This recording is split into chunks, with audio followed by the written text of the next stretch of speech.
sealed matches, progression matches, and memes. This show has it all. Welcome to the Seal of Progrichalcos.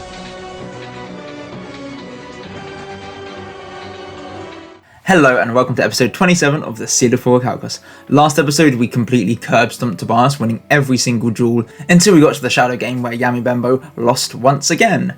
No new bans for this episode, but one card is being limited, and I believe it was limited around this time in the real TCG, and that is of course compulsory evacuation device. You destroyed his device and his heart, sir. This card is a thorn in the side of any sort of early Synchro era Yu-Gi-Oh! Because back then, when you spent 2 or 3 monsters on a Synchro monster just to have it bounce back to the extra deck, it's almost backbreaking. Like, you basically just lose the duel on the spot, so limiting it down to 1 makes sense for this era in Yu-Gi-Oh! Now, the core set we're opening today is Crossroads of Chaos, which somehow tapped into the cultural zeitgeist of 2008 by being plants versus zombies as its main theme.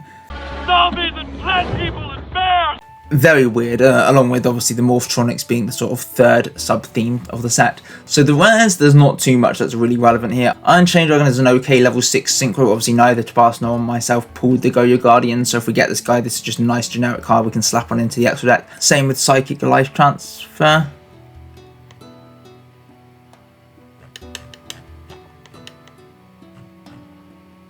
I'm in the Japanese version. I was like, why is Plague Spreader a rare? Give me 1 second. A little while later. Okay, just to prove I'm not going insane, look, I'm under the TCG card sets. I click Crossroads of Chaos, and it just displays the Japanese cards. So I'm actually going to have to use a different website for this just to be able to illustrate what is in each rare slot. First world problems, you know. Alright, this will have to do. So in the ultra rare slot, we obviously get the cover card, Black Rose Dragon, which at this point in Yu-Gi-Oh! Just an insane level 7 Synchro. Kind of got power crept a bit when you got to Synchros that had the quick effects that could be used on the opponent's turn, although you can still tune into this guy with stuff like the Formula Synchron or anything that gave you access to a quick Synchro summon in the opponent's turn, so this card's really cool. Rose Revenge is an okay tuner monster. Just being a level 4 tuner is obviously very hard to come by in this era of Yu-Gi-Oh! So pretty desirable because of that. Titania was cool, a bit hard to get out, although I guess Lone Fire really helps with that. Plague Spreader Zombie, now this is the thing I noticed, so it was a rare in Japan, ultra rare for us over here in the TCG. It's all about money. And yeah, this card was worth serious money. Just being able to recur itself from the graveyard as a tuner, so you could go for 1 Synchro play, then just reborn it, and then make an even stronger Synchro with it. Very strong card. Turbo Warrior, not so good. Doom Kaiser Dragon and Revive King Hades were okay zombie Synchro monsters, although Doom Kaiser was a bit too specific. I think that needed 3 monsters to make. Revive King Hades was okay though. Mark of the Rose is a really funny equipped spell, but not too usable. Psychokinesis is just like a card that pops anything on the field as long as you control a psychic monster at the expense of 1,000 life points. I cannot even remember what Seed of Flame does, and I'm not clicking in to find out. In the Super Rares, we got Hannah Water, the absolute meme card. Queen of Thorns is a pretty good Synchro monster, although quite specific, requiring plants. Black Garden is a nightmare of a field spell. Supervillage of the Spellcasters likewise. And then the rest of these Super Rares don't do anything, although Raijin and Raimei eventually saw some play in like these Thunder rank 3 focus decks way down the line. We do get in the short print, it's the first Legacy Blue Eye support in the White Stone of Legend, which is a pretty good card. Secret Rares, Gladiator Beast Retiari was pretty usable. Tempest Magician obviously leads to crazy FTKs with its burn damage. Treacherous Trapper was a really strong trap, just being able to pop 2 things on the field as long as you had no traps in the graveyard. Very strong, and a lot of decks made use of this card, especially when more quick play spells became the way to remove threats. You just plug in 1 or 2 Treacherous Trapper as your only traps in the deck, and you could get some good value out of that there. In the rares, we get some of the better Morphtronic monsters, although that isn't saying much. Sick burn. Iron Chain Repairman as a rare is a really cool card. I always thought this card was very slick, but the Iron Chains as a theme are kind of trash. Morphtronic Accelerator is a very good card for the Morphtronics. The Wild Tree is a nightmare, and these other rares don't do too much. In the commons, we just got a whole bunch of Morphtronics, some gadget cards that are actually Morphtronic support cards, Iron Chains that do nothing, and a load of zombie and plant monsters that likewise did nothing. Right, let's head into our pulls and see how well we did. Okay, I mean, we pulled okay in basically all these common cards, but none of them matter too much. We got the 1 Iron Chain Dragon, which is really nice. 1 Repairman, I would have liked a couple more of these just because it's an okay revival thing, especially for the sealed. Morphtronic Accelerator, we managed to pull 3 of, which is great. Mark of the Rose is probably one of the least playable ultra rares. Miracle Fertilizer, though, is an okay rare. 2 Radiant, funny, I guess. We did get the Psychic Life Transfer, which is also really nice. 1 Seed of Flame, great, another useless ultra rare. Storm Cooler didn't do much either. 3 White Stone is okay. And, geez, okay, we didn't really pull anything good. Gonna cry?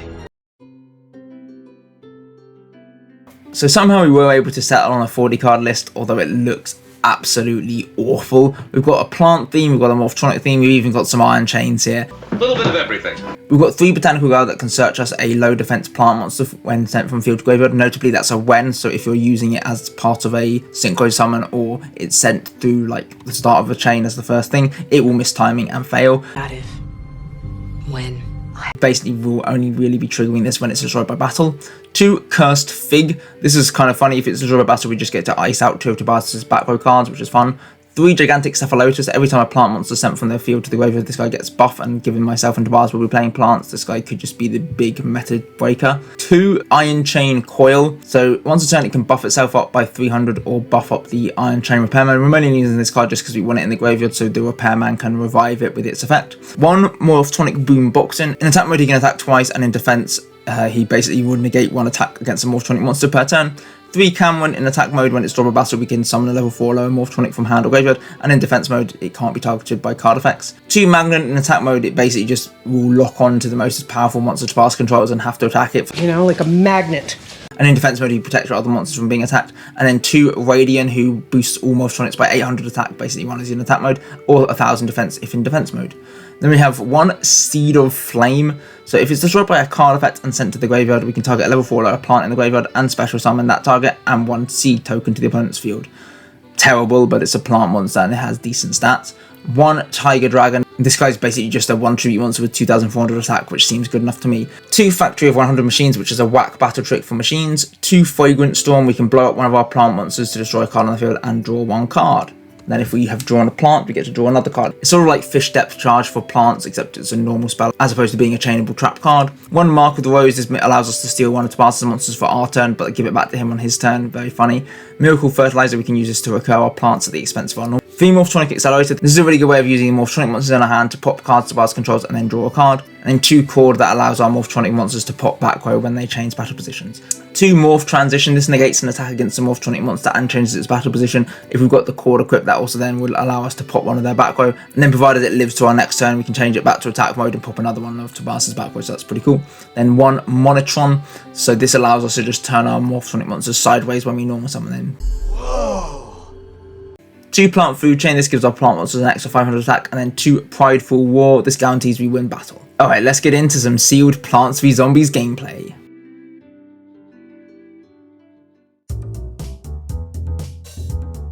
Oh, wrong tab. Well, this is just about the least playable hand I could have possibly got. The 1 Tribute Monster and 4 spells that do nothing. Wow. Tobias is dialing up the cell phone immediately. Rolling a 6! Oh god, that is terrifying. So he gets to mill 6 cards and summon a level 4 or lower Morphtronic monster that is milled. Ooh, and he hits the Magnon right at the end. Okay. Magnon will come out in defense mode. Right, our turn. Well, the Iron Chain Coil is indeed a monster. Right, we're going to summon the coil, boost its attack up to 1400 and try and deal with the Magnon. Unfortunately, the transition is on the field, so our attack will be negated. Right, the cell phone is going to dial up again, this time only rolling a 1. Gadget Hauler does nothing, thankfully. Accelerator is a good way of dealing with our core, although surely we should have seen that card to bars because that could have just been anything you shuffled back, but I trust you. I'll trust you. And I trust you about as far as I can throw her. Right, we're going to take a whopping 900 damage here. At least there's no real clock on us. Oh my. Wow, there might be a clock now. Here comes the Datatron. I don't know why you didn't use the cell phone effect, but maybe you don't have any other Morphtronics in the deck. Oh, there we go. Okay, cell phone backfired anyway. Right, we're going to take a whopping 2,100 damage here. Datatron is kind of cool. I know actually there's a funny fact about this. In Japan, this is actually a lighter. As you can see, like I think this might be the OCG art, but it's like literally a lighter there, but they just kind of changed it to be a USB stick for the TCG audience. That's a fun fact. Right, we've drawn another useless card.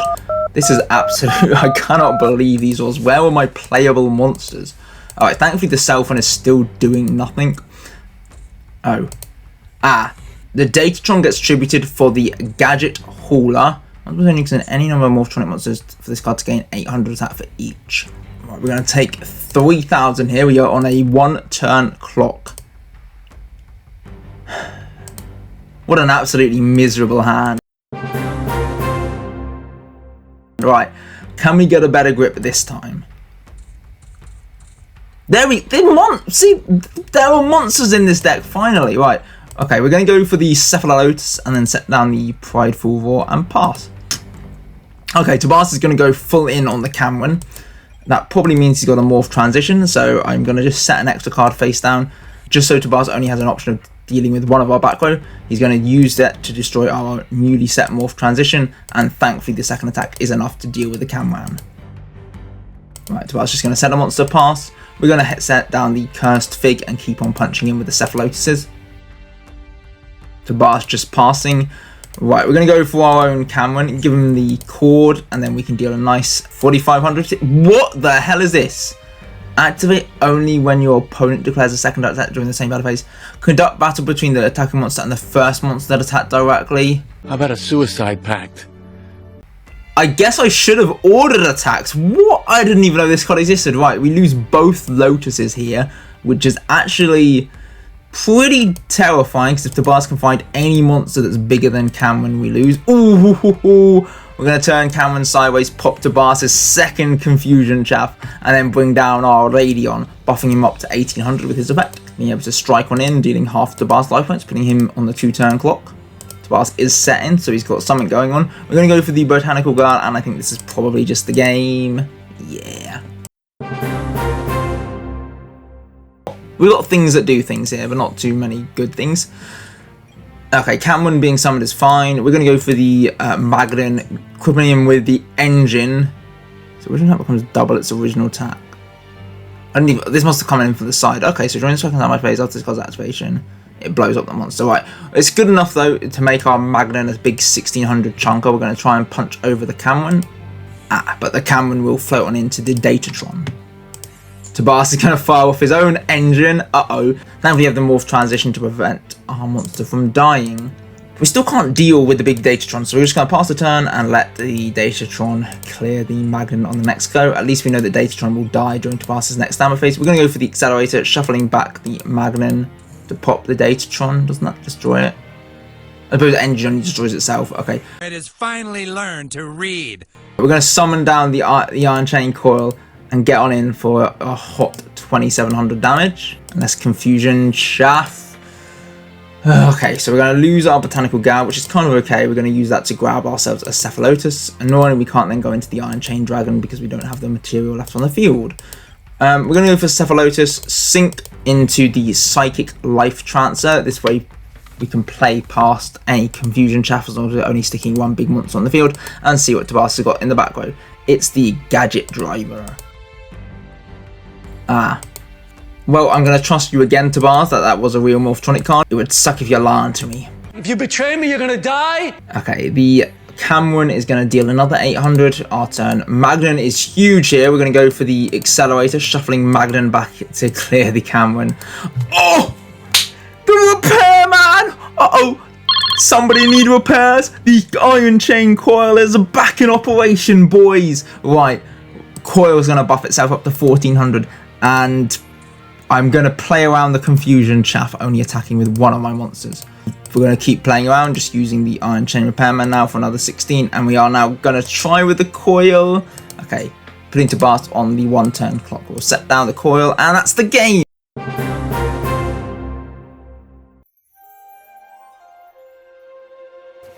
I absolutely cannot wait to commentate the next sealed match. It's going to be an absolute nightmare fusing 3 of Yu-Gi-Oh's worst ever side products of all time together to build something absolutely horrendous. Told isn't ready for that. First, let's take a look at the packs in question. So Premium Pack 1 was released in 2007 and was an import of a really terrible Japanese set and contains basically no playable cards.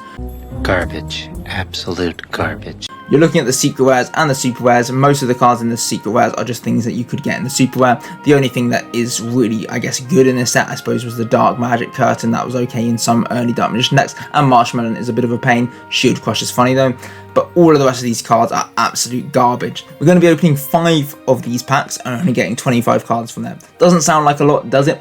But in order to supplement that, so we can actually build a full deck, we are going to be opening the McDonald's Promo Pack 1 and McDonald's Promo Pack 2. When dueling, your brain is the strongest muscle.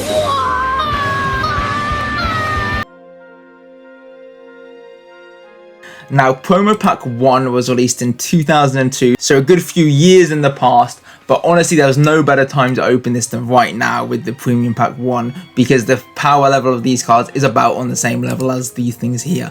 Roasted! It's a mostly vanilla set with some of the absolute most memeable cards of all time. Fog the Jam, iconic card. 3-legged zombies that eventually became Uni-Zombie. Stuffed Animal, the very first Fluffle monster. Millennium Shield, which is obviously about to get a crazy retrain in the Infinite Forbidden set. Cosmo Queen, one of the better vanilla monsters of early Yu-Gi-Oh! And then of course the absolute playground format staple, Goddess of Whim. Now, when this card was originally printed, it had no once per turn on it. So Goddess of Whim was actually an FTK back in the day, because you could just say, right, I'm just going to flip this coin for everyone, ever. Flip that coin! Flip that coin! Flip that coin! And assume I get eventually 100 heads in a row, in which case this monster's attack becomes 90,000 million, and then I just win the game. Very funny card. Thankfully, when it did get reprinted, it got given the once per turn. Now, the second McDonald's promo pack came out in 2006 and contained some elemental hero cards for some reason, like the Electrum Burstinatrix and the Mud Ballman, as well as things like Goki Ball that would eventually become Goki Pole, Zone Eater, probably the most powerful effect monster ever printed, as well as the original Amphibious Bug Growth and the Progrichalcos. Both of these cards saw a price hike when it became apparent that you could use Instant Fusion to make them and then use them as overlay material for some very specific Xyz monsters later down the line. And then the Whitehorn Dragon, no lie, is actually an okay card. So yeah, we're going to be opening 10 of these packs and 10 of these packs. You get 2 cards per pack in the Promo Pack 1 and 3 cards per pack in Promo Pack 3. Right, let's flip on over to our collection from both these cards and Premium Pack 1 and see how well we pulled. We actually pulled really well. 1 Marshmallow is going to be very difficult to out in the sealed match. The Shield Crush is, I think, the only way you can actually out Marshmallow. 1 Legacy of Yashigarasu, and then 3 Metamorph, which will be really good at just allowing our monsters to get over whatever to bar summons. We did get the Javelin Beetle and the Javelin Beetle pack and 0 Ritual, so potentially we could play those as well. Alright, from McDonald's Pack 1, we got a lot of 3-legged zombies, 1 Goddess of Whim, some flying penguins, and a couple of stuffed animal. Classic.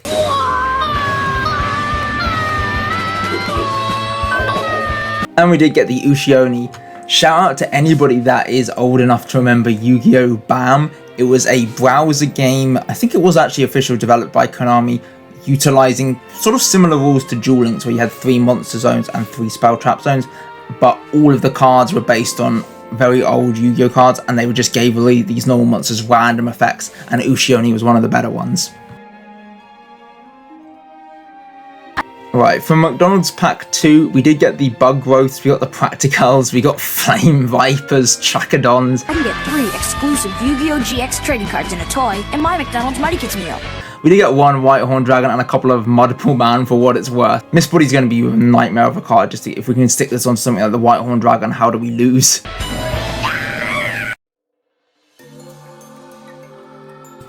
This deck looks absolutely fierce. We got the Goddess of Whim, we got the Whitehorn Dragon, we got triple Dungeon Worm, requiring 1 tribute for 1800 attack. Definitely worth the cost. 1 Fairy's Gift, 3 Flame Viper, 3 Flying Penguin, the Moon Envoy, 2 Stuffed Animal, some Trachodons, the 1901 Tribute Turtle Bird, Ushioni 2150, this card is a house. That's a bull. You can't milk no bull. Gamadron inexplicably requires a tribute for 1600 attack, and then 3 Yalanzo for our normal monsters. Then we have 2 Javelin Beetle and 3 Zero Demand, along with 3 Javelin Beetle pack and 1 Zero Ritual to make them, 1 Mist Body, Depolymerization, the only fusion monster we actually pulled both of its fusion materials for was the Practical, which has 900 attack, so we could potentially turn a Trachodon and the Flame Viper with this for the 3-card combo into a big 1900 attacker. The ultimate weapon. 1 Shield Crush just to deal with any defense position monster, and then the Legacy of Yatagarasu to deck thin. I'm not sure why Metal Morph isn't in here. I guess like our deck doesn't even need it, it's so strong. I don't even need you. We have got the Marshmallow on the side. I'm pretty sure I asked Tabas before the match started whether he actually had pulled Shield Crush. He said no, and I said, okay, I'm not going to play the Marshmallow then, because literally if you get the Marshmallow on the field and the opponent doesn't have Shield Crush, there's no way to win. Oh my gosh, we actually have an insane hand here. We've got the Flying Penguin and the Yolanzo. Oh, Tobias is so cooked. Right, we're going to set down this evil little treasure chest and pass the turn.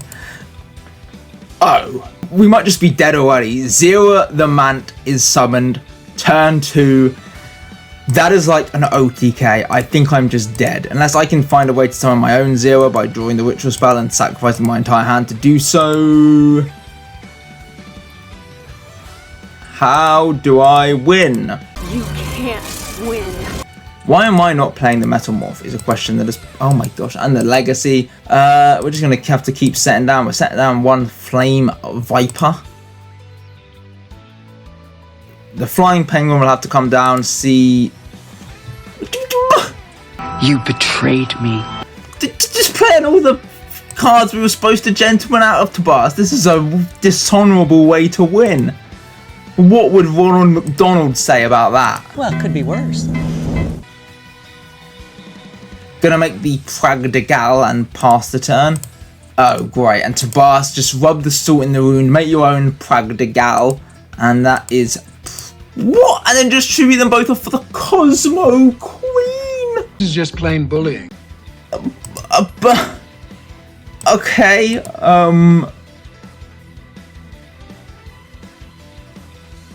I legit think that deck that you just played is better than some of the progression decks you've rolled up with, honestly. Like, that deck is better than anything you've ever played with Cucullin. Right, into game 2. Oh, wow, I love this hand. Okay, we're going to go for the Fairy's Gift. There's no monster you can summon that can stand up to her. Woohoo! You're just passing! We'll love to see it. We're going to go in for the Flying Penguin and chunk on out 2,600 life points. Tobias going to discard for hand size. Love to see it. Right. The Flying Penguin will be tributed for the Uchioni. Uchioni. Absolutely douche this guy. Smash him with your big claw thing. Tobias discards a Dungeon Worm again, and I mean, it's just that easy. Uchioni, they practically scoop them up nowadays. Like, I could take that deck to a regional, they see Uchioni, and the tournament's more or less mine. Right, Tobias is going to set down a monster, pass the turn. We're going to go for the Flying Penguin. Tobias is going to get a draw, and it's the Marshmallow. So we're going to take 1,000. Thankfully, we do have the Shield Crush, so we can just deal with it immediately, and it doesn't have to become a recursive problem. Tobias is going to set and pass. We're going to tribute for the Yamadron 1,600. Ah, what a Chad. Deal with a Flame Viper. Tobias just passing. Right, we're going to go for the Javelin Beetle pack, sacrificing our Zera the Mant to bring forth the Javelin Beetle. And this is a, what, 4,050 damage, Tobias? One more turn and you're dead. Tick, tick. Uh-oh. Zera Ritual, Uchioni, and the Metal Guardian, okay, to make the Zera. Did you miss me? Zera will be able to clear our Javelin Beetle. Well, we're going to set down the Moon Envoy and pass, which we're going to lose immediately. I don't really know how we're dealing with a Zera the Mant, to be honest, at this stage, given that Zera the Mant was our most powerful monster, and he's in the graveyard, and we only had one of it. So this is probably just an exercise in waiting for Tobias to find enough monsters to actually deal with us every turn. And that certainly helps when you can make another ritual monster, right? We are going to go down to nothing on board with a Dungeon Worm in hand and a Polymerization. Oh, we're triggering the secret effect of Flame Viper. His speed makes it a difficult target. It's dodging. Ah, couldn't dodge for long enough. Okay, Yoanzo does nothing, so just going to set that down. Right, we're going to take a butt ton of damage here, and it's down to our final draw. A little late to be drawing the Mist Body. We're going to give that onto the Zero Demand and admit defeat.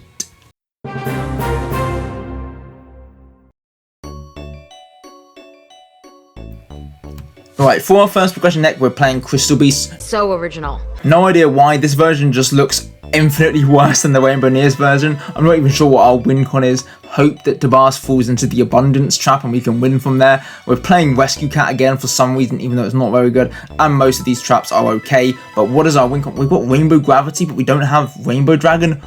This is just this. What the hell even is this deck? We're playing the card that summons Rainbow Dragon, and we're not playing Rainbow Dragon. Not a great plan. This is an abomination against nature. Yeah, well, we've drawn a completely useless trap card that does nothing, as well as a whole bunch of useless crystal cards that also do nothing. Right, Tabas is going to fire the MSD, deal with our Raigeki, set down a card, set down a monster, and pass. We're going to go for the Rescue Cat. Oh, that's going to get bounced to our hand. I guess Tabas really thought I was actually going to make some crazy synchro play with that. You overestimate me, buddy. Tabas is going to go for the Creature Swap. Okay, you can have our Ruby Carbuncle and pass. Alright, we're going to flip over the Witch, summon the Rescue Cat, tribute it off for double Amethyst Cat, and strike one in with the Witch, clearing the Carbuncle, and then the double Amethyst Cat can attack directly. Right, we're just going to keep on punching with Tabas as a Witch. If he's not summoning a monster, I might as well make use of his own one. What the hell is your deck, Tabas? Right, we're just going to keep on punching in. I've kind of made a mistake where I filled up my zones and I don't really want to waste the value from the Sapphire Pegasus, but maybe I should have done. Okay, Tabas is going to get two searches here. Are we finally going to see what he's doing? Creator Incarnate and Creator Incarnate. Here we go again. Right, he sets down a field spell. We're just going to pass. Down comes the Incarnate. We're going to go for the Raigeki. Game with that Amethyst Cat to pop that. Oh. The light and the dark get banished, and here comes the Chaos Sorcerer. Alright, we're going to go for the Rainbow Path here to negate the attack and then add a Rainbow Dragon from our deck to hand, but then we realise that we do not have a Rainbow Dragon monster in our deck. Right, am I pretending that the Blessing is the Rainbow Dragon? Is that what we're doing here? Right, we're going to go for the Graceful Charity, discarding 2, Pod Agreed to draw another 2, fire down the Rainbow Ruins, that gets rid of Tabas's set Luminous Spark, then our Sapphire Pegasus can grab the Topaz Tiger from the deck. I'm going to set down 2 cards and then just pass the turn. We're going to go for the compulsory bounce Tabas's Chaos Sword back to hand. Down comes another big creator. We're going to go for the Bottomless, banish that card out of here. All that I am is fading. The memory of a god's existence, born from the chaos of creation. It is vanishing.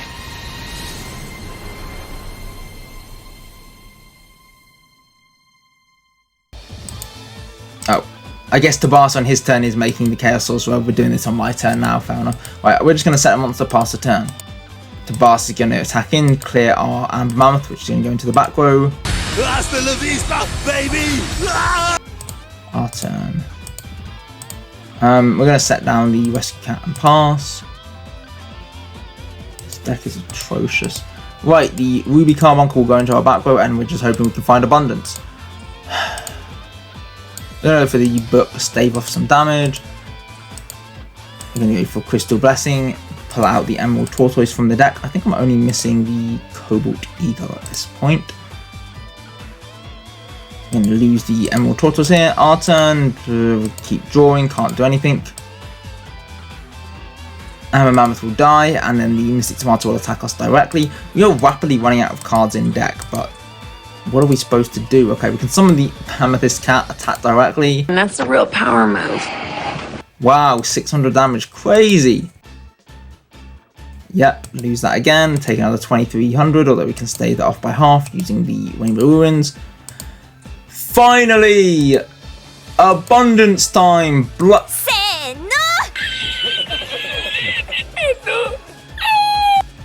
Well then.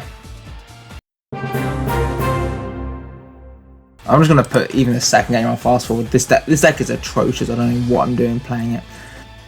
Tabas are going to set a monster. We're going to go for the Rescue Cat, bringing out 2 Amethyst Cats. Can't deal with the Witch of the Black Forest, so we're going to set them into the back row. Tabas are going to go for the Luminous Spark plus the Cyber Dragon, grabbing the Creator Incarnate with the Witch. MST to deal with one of our Amethyst Cats, and then the Cyber Dragon will attack us directly. We're going to go for the Pot of Greed, drawing into 2, Book of Moon, the Cyber Dragon, and run over it with the Topaz Tiger. Creator Incarnate is going to come down. Do not be surprised. Everything in this world is dictated by the passage of fate. And the Creator, then BLS, then Cyber Dragon, and that is just 1,000,000 damage, and we are dead.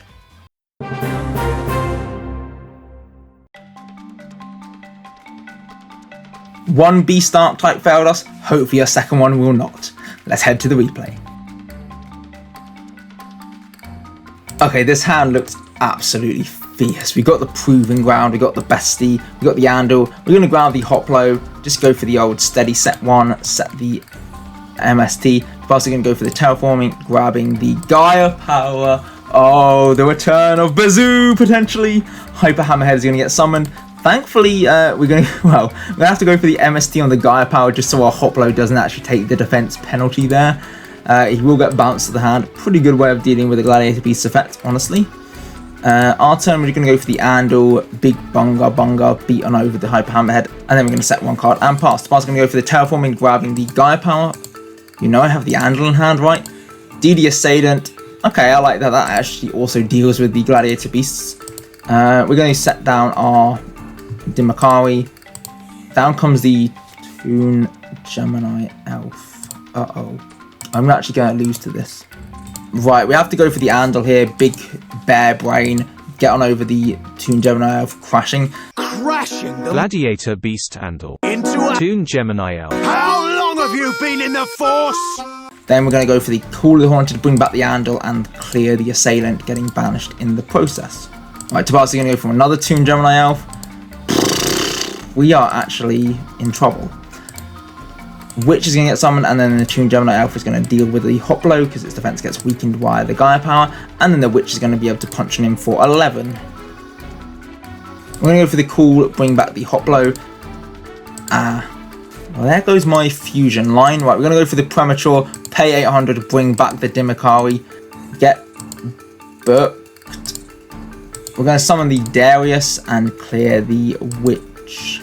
We're also going to grab the Obnoxious Celtic Guard. Dorcas McNoFriend. And then we're going to tab on into the Bestiary so that we can make the Geyserus and blow up Tabas's board. Yes! Yes! Yes! Yes! Oh, it's so good to see you, Bazoo, but I know you're going to up to 25, but in this scenario, 25 keeps you alive. Right, we're going to have to set the Hoplo and pass. He's just banishing the 1. You know I play Hoplo in this deck, Tabas. Oh, we only had 1 left. Fair enough. Right, we're going to go into the Momillo. Use Momillo to pop the rat. We don't want the rat getting any value. Right, we're going to go for the Andal. Crashing the Gladiator Beast Andal. into a Bazoo the Soul Eater. How long have you been in the Force? Down comes the Obnoxious Celtic Guard. Clears out our Momillo. Yeah? You know what else feels forced? Your belief that you're the only one sleeping with the lead. We're going to go for the Quest, deal with the Obnoxious, and then a Quest will grab from our deck the Darius, and then Darius can recur back the big Andal. So I was going to go for the Lightning Vortex, very annoying, and then Mystic Tomato as a follow-up. Right, we're actually getting surprisingly low. I cannot really believe our deck has actually lost to this. We're going to go for the Bestiary. Tabas is going to grab the Witch. That is kind of annoying because even though we're going to grab the Momillo to clear it, Tabas is going to be able to tutor any card he wants from his deck to hand. The Gene! Yes, 24601. Name is Sean Warped Warwolf.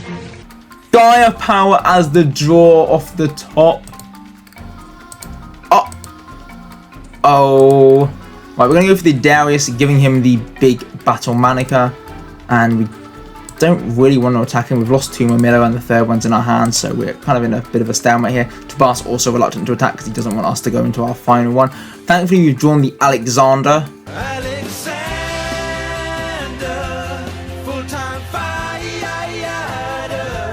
But it's not strong. Why did I do that? This guy's not strong enough. You're an idiot.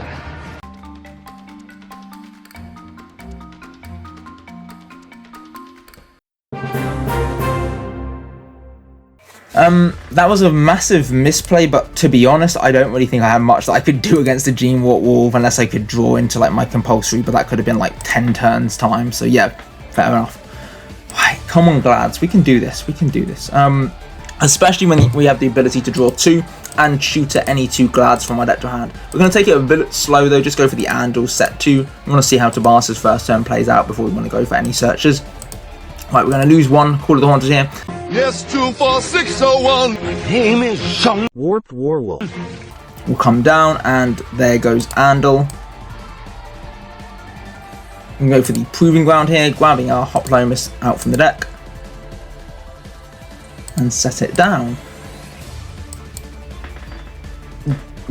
Creatures dropping the Witch is a flipping devastating play. I got mad skills. Thankfully we have the Compulse. We're going to bounce the Jean to hand, preserving the Witch on our field and making sure that Tabas isn't able to search. We're going to go for the Darius here. We know we can't clear the Hoplo. Jean is going to come down, clear the Darius, probably the smart play, even though obviously the Witch will get you into whatever you want. We're going to go for the Cool, bring back the Darius, summon the Bestiari, shuffle them both into the deck to bring out the Gyzos and pop Tabas's 2 monsters. Right, with these guys, we're finally able to do a bit of damage to Tabas and hope that Tabas isn't able to out the Gyzos. We're going to go into the Dimakari, who's going to attack twice next turn, and the Darius, who's going to recur back the Hoplo, ready to be Lightning Vortex for my life savings. DD Ascent is going to come down to deal with the Dimakari. Right, we're going to fire off the Graceful Charity here, drawing 3, and then pitching the Momelo and the Testate. Proving Ground, we're going to grab the Andal. Andal, we're just going to go in, deal with the Assailant, banishing itself. And then we're going to... Cool is annoying. We can't actually deal with that. Right, we're going to go for the Battle Manica, just equip that onto our Darius, preserving him and ensuring that we don't lose both him and the Hoplo to something. The Giant Rat will get summoned, and we're going to lose the Hoplo anyway. Witch will finally die, and Tabas will get the search he set up like 10 turns ago. Finally! And he's going to grab the Obnoxious Celtic Guard. Hey, look who's busy not finding my missing mother. Right, our turn. We're going to go for the Proving Ground here, grabbing the Best Boy, and shuffle them both into the deck to make the Gyzos. And we're going to pop the Giant Rat and the Call of the Haunted, blowing up Tabas's Gene as well. 2400 in seems really good, putting Tabas on the 1 turn clock. And then we're going to go and grab a Quest and the Darius. So Darius will bring back the Andal, and then the Quest will get us back the Dimakari from the graveyard. And then we're going to fire down the Battle Manica and equip that onto the Darius. Bas is going to get the Pot of Greed, so he's not quite out of it. And the Obnoxious Celtic Guard will come down. Why wouldn't he? If I were a rich white dude, I'd kill everybody just to get away with it. We'll lose our Quest here. We're going to go for the Doug Are you having a stroke? Dimakari, and then just punch on through this Obnoxious Celtic Guard, dealing a nice 500 and 200. Dimakari will float on into Momelo, popping the Obnoxious Celtic Guard, and this looks to be game. Okay, Tabas is still going on. Right, he's got the Giant Rat that deals with the Momelo. Sure, we're going to go for another Darius, deal with the Rat. Tabas are going to grab the Hyper Hammerhead. Okay, we'll just attack with the Andal. And then don't we just win here? Oh my gosh, I mean, you actually survived a really... Wow, you actually survived a really long time giving me Gyzos Stew twice. Right, let's fast forward for the 3rd game.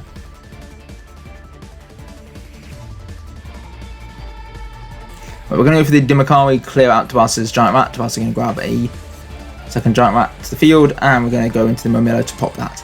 Tabas are going to go for the DD Ascendant, clearing the Momelo. We're going to go for the Graceful Charity, summon down the Darius, crash. The Giant Rat will get revived with the Premature Burial, and the second one will be summoned, and we're going to take a lot of damage here, although we are going to be able to use the Call of the Haunted to bounce back our Testate, going into the Bestiary at the end of the chain, making the Gyzos, clearing Tabas's 2 monsters. Call of the Haunted will recur back the Giant Rat. We are going to clear it, and Tabas are going to grab from his deck a Hyper Hammerhead. Right, our Gyzos will float on into the Momelo and the Darius, which will give us the quest back, and then the Momelo will pop his monster. Obnoxious Celtic Guard clears the Momelo, then we're able to clear the Obnoxious Celtic Guard with our 2nd Momelo. Exactly. I spit truth without a filter, like every comedian before #MeToo. Look. And then the quest dies. We're going to go for the Pot of Greed here, summon down the Bestiari, our fusion summon is going to get solemned, and Tobias is now rocking and rolling. Thankfully we have the proving ground to grab the Andal, and we're putting Tobias on the 1 turn clock. He's going to go for the lightning vortex and then the green warped wolf. We're going to go Book of Moon and go for the Dimikari, clearing it out. Dimikari will get us into the Bestiary, and we can pop Tobias Sky Power and then give ourselves the Archfiend Shield. We're also going to grab the Terraforming again and then go for the Drillroid, clearing out the Archfiend Shield. We're going to go into Momillo, pop the Drillroid, and then give it the Gladiator to win.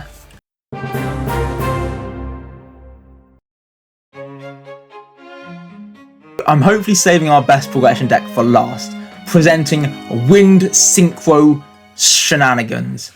Beautiful word. Shenanigan. So this deck obviously revolves around Stardust Dragon. Pulling 2 of this card in the Duelist Genesis has made us want to play Synchros, and we actually have a kind of a pretty fun deck list here. So going from the top, we have the 1 Disc Blade Rider. He can banish normal traps in the graveyard to gain 500 attack into the end of the opponent's turn. He can go up to 22, pretend he's Bazoo. 3 Wind, just a decent 18-15 monster. 2 Kamakiri number 1, 1 Garuda, which is basically the Wind Spirit monster. We can just banish winds from the graveyard to summon it. 2 Harpy Lady 1, which we can float on into with the Kamakiri and just buffs all our wind monsters by 300. 1 Jetroid for the memes, 2 Psychic Commander as a level 3 tuner, 2 Sylphied, another card similar to the Garuda where you can banish from the graveyard to summon it, 2 The Tricky, we just discard a card, summon a free level 5 wind monster, which is really cool, 1 Turbo Synchron, just a level 1 tuner, that's also a wind, is nice, and then 2 Winged Sage Focus, another decent wind beater, and then the spicy tech is the Queen Bird, which we can float on into from the Flying Kamakiri, and is a really nice free level 5 monster that we can then sync using the Psychic Commander to make the Stardust Dragon. For the spells, we've got 1 Book of Moon. Double Elegant Egotist is a bit of cope. If we have 1 on the field, we can use this to summon the other from the deck, but it's very niche. 1 Grace Vitality, triple instant fusion because we're playing a load of wind fusions. 1 Mystical Space Offering, Pot of Greed, Premature Burial, double Rising Air Comet, 1 Terraforming, 2 Cool, 2 Icarus Attack, and 3 Miyabi. In the extra, we've obviously got Cherubin, Dark Bolter, Fiend Skull Dragon, Kaminari Attack, Carbonara Warrior, and Thousand Eyes Restrict. There's a plethora of different leveled monsters for our Synchros, or the Thousand Eyes Restrict as removal. Then we've got Iron Chain Dragon, Magical Android, Life Transfer, and 2 Stardust Dragon as our big Synchro bombs. Okay, we can take this a little slow. We're just going to set down the Kamakiri. We clearly have nothing going on Tobias. Go for the Future Fusion for all I care. Right, Curse Knight is going to clear the Kamakiri, and we're going to go into the Turbo Synchron. Are you ready, Tobias, to get absolutely Synchro spammed? Right, we're going to go for the Harpy Lady 1. Elegant Egotist to pull out the second Harpy Lady 1 from the deck. And then we're going to fire down the Instant Fusion, sacrificing 1000 life points, chopping out the Cherubin, the Fire Knight. Using the Cherubin, the Turbo, and the Harpy Lady 1, we can make our Synchro monster, the Stardust Dragon. Meet my friend, Stardust Dragon!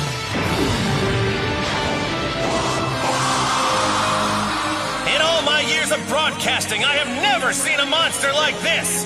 If you're watching from home, do not adjust your screen.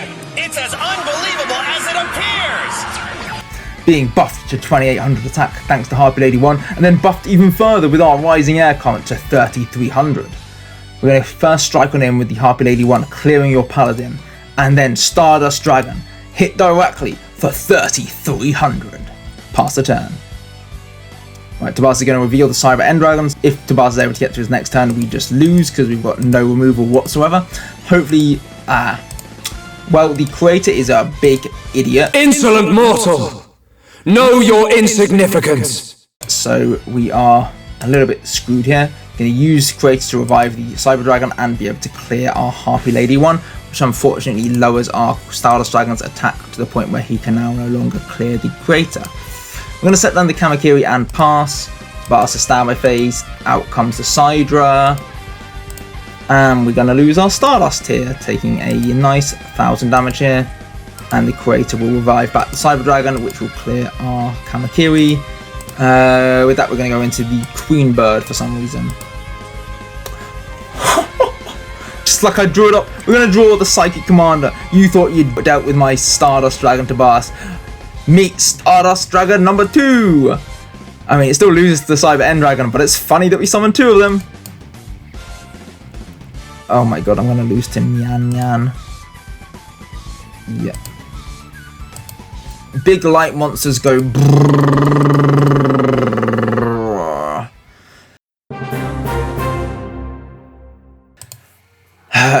be helpful if I could have drawn any of my trap cards that actually convert wind monsters into removal, you know, like Icarus Attack or Miyabi. Okay, this hand is looking better. We've got the Graceful Rookie Molder hand. There we go, a couple of good traps. Right, we're going to go for the Graceful, draw 3, discard the Win and the Instant Fusion. I'm going to summon down the Jetroid and activate the Rising Air card and pass. Oh, that's kind of funny. The Jetroid into this Miyabi is really nice. We don't even have to commit the Miyabi to the board. We can just go, hee hee hee. Going to shuffle your monster into the deck. Right, Tabars again. The Jetroid baiting out the Lightning Vortex. I will take that any day of the week. Right, Creator Incarnate is going to come down, deal a nice 1600. Thankfully, there's no Creator to pair with it. We're going to go for the Banish one for the Garuda, and then we're going to discard the Instant Fusion, summoning out the Tricky. Just so we can get some good damage in here. We're going to set down both our normal traps and see whether we can actually successfully attack in. Giving a nice 500 and then 2500 with the true, not 2500 with the Tricky, because Scapegoat is out and about. Tabars are going to summon 3 goat tokens and we're going to pass the turn. Tabars are going to grab the Luminous Spark and then mill using the Future Fusion. All 3 Siders. Down comes the Blue Thunder T45. No spaceship.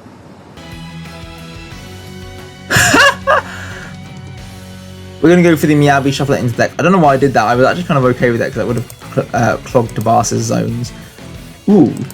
Twister is the best card ever. We can deal with the Future Fusion and then summon down our Harpy Lady 1, clearing out the token that we turn to attack mode with Garuda and one other token. Tabars just setting. The Oka. Okay, Oka.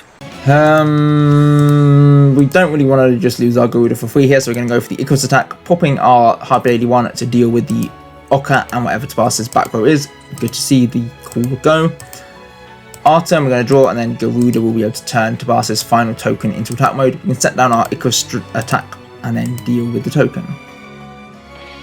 Tabars just passing, love to see it. The Disc Blade Rider, he can come down, and Tobias, I don't know about you, but the Rider is feeling like he's...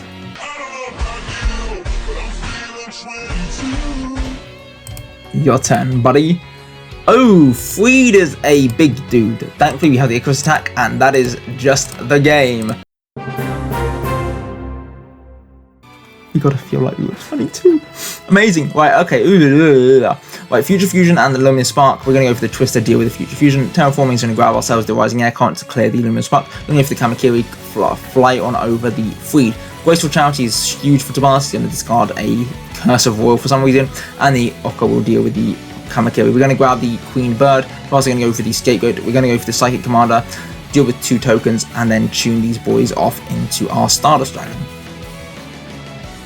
Set down the Miyabi and pass. So I was going to go for the Terraforming, grabbing the Luminous Spark, clearing our air current, and then passing. We're going to go for the Harpy Lady 1, deal with the 2 tokens. Cider is going to come down, we're going to Miyabi it back to the deck, and then we're going to go full cost and Stardust Dragon in for a nice 4200. So I was going to go for the pot, find the Creator and the Creator Incarnate, being able to summon back the Oka and the Creator to deal with both of our monsters. Very annoying. It is from me that all life is born.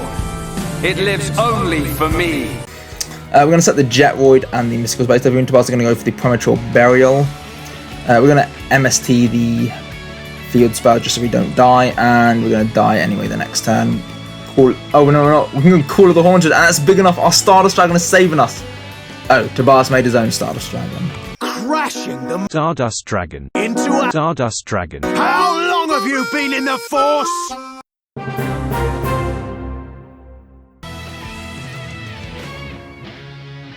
Well, you live by the Stardust Dragon, you die by the Stardust Dragon. Those are the 5Ds rules. And next episode, we'll be opening Crimson Crisis, which debuts the Blackwing monsters as our core set, and then Gold Series 2009.